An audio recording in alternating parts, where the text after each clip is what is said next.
Princess Alira of the Veshra Dominion had tasted the finest delicacies across 7 star systems. She had savored floating crystal jellies from Cygnus X1 and devoured sun-ripened fruits that sang on the tongue. In all her travels, nothing, absolutely nothing, had ever burned.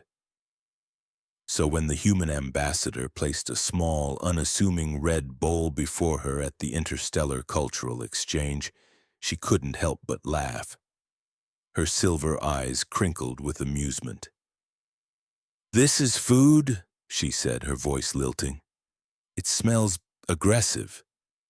A ripple of polite alien laughter echoed through the grand hall. Ambassador Ethan Cole just smiled calmly. "It's called curry, Your Highness, mild by our standards." "Mild," Alira repeated, lifting a delicate spoon. She examined the thick reddish-orange sauce with suspicion. "Your species exaggerates danger. You evolved on a death world, yes? Surely a simple flavor cannot harm you?" With a confident flick of her wrist, she took a bite. 3 seconds passed in perfect stillness. Then, her bioluminescent skin, usually a soft, pearlescent white, flared a brilliant electric blue. Her pupils dilated to black pools. Alira froze completely, spoon suspended halfway to her mouth. Fire, not heat, pure, unadulterated fire.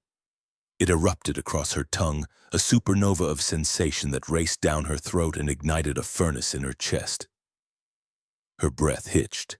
Every nerve ending, every ancient Veshra instinct screamed at her to flee, to purge, to scream for her life. Gasps filled the hall as other delegates saw her distress. "Your Highness!" one of her Veshra guards shouted, hand instinctively going to his sidearm. But Ethan was already moving.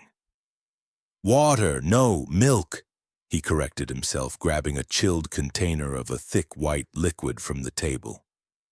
She knocked the spoon aside, its clatter echoing in the sudden silence. Her eyes were watering, her breath coming in ragged, shaky gasps. He pressed the drink into her trembling hands. She drank, gulping it down without a second thought. Slowly, miraculously, the inferno receded, leaving only a smoldering warmth behind. The hall was utterly silent. Alira's laughter was a distant memory. "That," she said, her voice hoarse and raw, "was poison." Ethan shook his head, his expression serious but not apologetic. "No, Your Highness, that was flavor." She stared at him, her mind reeling. The implications were staggering. Humans consume pain. Voluntarily? "Not pain," he said gently. "Sensation." The cultural exchange ended early. Medical scans confirmed there was no lasting damage to the princess, though her nervous system remained agitated for hours on high alert. Her advisors were furious. They demanded apologies, threatened trade sanctions, and called for the ambassador's immediate recall. Alira refused them all. Instead, she summoned Ethan to her private chambers. She sat behind a translucent desk made of living crystal, the stars wheeling silently beyond the viewport. "You endangered me," she stated, her voice cold and measured. "You asked to experience human culture," Ethan replied evenly, standing before her without a hint of fear. "I warned you it was mild." She studied him, her sharp mind piecing together the puzzle. Why would a species evolve to enjoy something that so clearly activates survival alarms? Ethan took a moment, his gaze drifting toward the star field.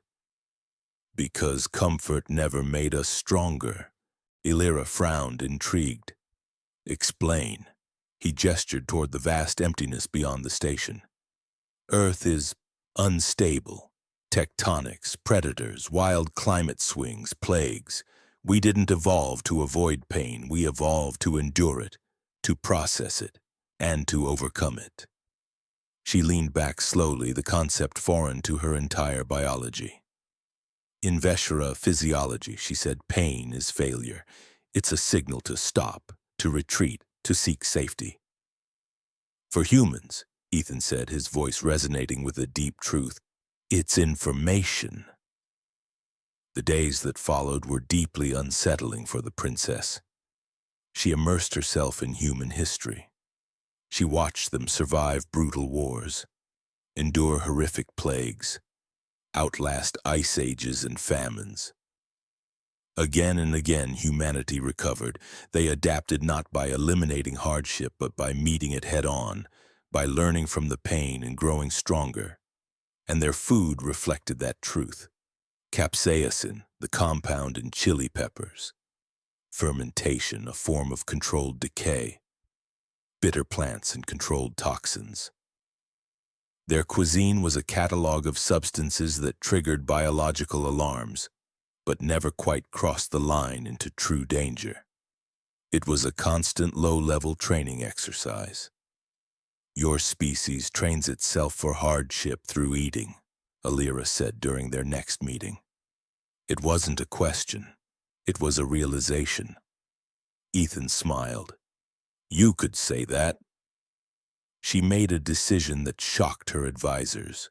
She requested another taste, this time under strict medical supervision. A far milder dish was prepared, still warm, still threatening. Her hands trembled slightly as she lifted the spoon. She took a small bite.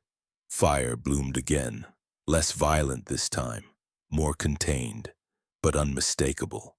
Her instincts screamed retreat. Her body tensed. She swallowed anyway. Her eyes watered. Her breath shook, but she did not panic. She focused on the sensation, cataloging it, analyzing it. When the heat finally faded, something else remained. A strange clarity, a sharpened focus. I survived, she said quietly, more to herself than to him. Ethan nodded. You did more than that. You adapted. That very night, the piercing shriek of alarms blared across the station. Red lights flashed. A pirate fleet had breached the perimeter. Panic spread like wildfire. Delegations scrambled for evacuation pods. The Veshra guards immediately moved to shield their princess, ready to drag her to safety. But Alira did not move. She felt it then. The same burn, the same rising pressure in her chest, the same primal instinct to flee. Fear. Raw, human fear. It was the curry, but on a cosmic scale. Instead of running, she inhaled slowly, grounding herself just as she had with the food. Pain is information. Fear is information. She activated the station-wide communication channel. Her voice, calm and clear, rang out through every corridor. This is Princess Alira of the Veshra Dominion. Remain calm. Follow emergency protocols. Panic will kill more of you than their weapons will. Her composure was a rock in a sea of chaos. It steadied the panicking station personnel. Humans trained by a lifetime of small fires coordinated the defense. Other species, inspired by her calm, followed their lead. The pirates, expecting a swift and chaotic raid, were repelled by a surprisingly organized resistance. Afterward, as damage crews worked in the quieted halls, Alira stood beside Ethan, looking out at the stars. I understand now, she said softly. The burn was never the real danger. No, Ethan replied, his voice filled with a quiet pride. Running from it was. Her gaze fell upon the remaining bowl of curry left on the table from her earlier test.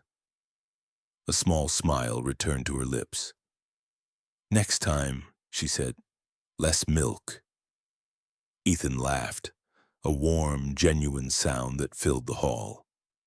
The galaxy would later record that moment not as a minor culinary incident, but as the day the Veshra Dominion learned why humans endure what others cannot. because humans do not seek to avoid the fire. They learn to live with it. Thanks for watching. If you enjoyed this story, don't forget to like, subscribe, and hit that notification bell for more tales from across the universe.